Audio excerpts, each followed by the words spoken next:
دوسروں کو ہنسانے والے خود رونے پر مجبور، بھیک نہیں کام دیں، جڑواں شہروں کے فنکاروں کی وزیر اعلیٰ سے دہائی۔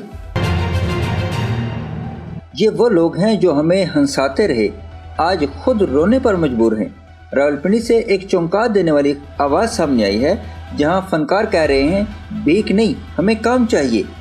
گزشتہ شب راولپنڈی کے معروف میڈیا ہاؤس راجاز انٹرٹینمنٹ میں جڑواں شہروں کے سینئر فنکاروں، لکھاریوں اور پروڈیوسرز نے ہنگامی پریس کانفرنس کی۔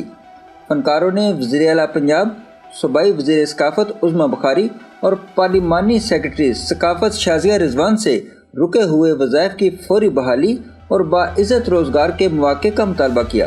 پوٹھوال یونیورسٹی موومنٹ کے چیئرمین ظہیر چودھری بولے، خصوصی وظائف فائلوں میں دبے ہوئے ہیں، فنکار فاقوں پر مجبور ہیں۔ ریڈیو اور ٹی وی کے سینئر فنکار انجم حبیبی نے دو ٹوک کہا، رقم نہیں کام دیں۔ انجم ملک شادو کا انکشاف، گھروں کے چولہے ٹھنڈے ہو چکے ہیں، یہ عزت نفس کا سوال ہے۔ سابق ایگزیکٹو پروڈیوسر فاروق عباس راجہ کا جملہ حال میں گونج اٹھا، فنکار مرتا ہے تو معاشرہ مر جاتا ہے۔ ناظرین کرام، یہ صرف ایک پریس کانفرنس نہیں، یہ ریاستی ترجیحات پر چارج شیٹ ہے۔ فنکار وظیفہ نہیں مانگ رہے، وہ سٹیج، سکرین اور کام مانگ رہے ہیں۔ یہی پائیدار پالیسی ہے۔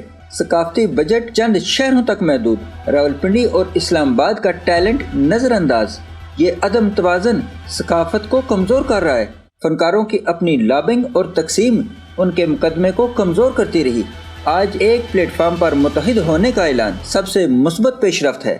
جب فنکار کے گھر کا چولہا ٹھنڈا ہو تو سمجھ لیں معاشرہ ثقافتی طور پر بیمار ہو چکا ہے۔ ناظرین کرام، یہ آواز اگر آج نہ سنی گئی تو کل ہماری ثقافت خاموش ہو جائے گی۔ اڈیالہ نیوز سے میں ہوں مظہر ملک، اللہ حافظ۔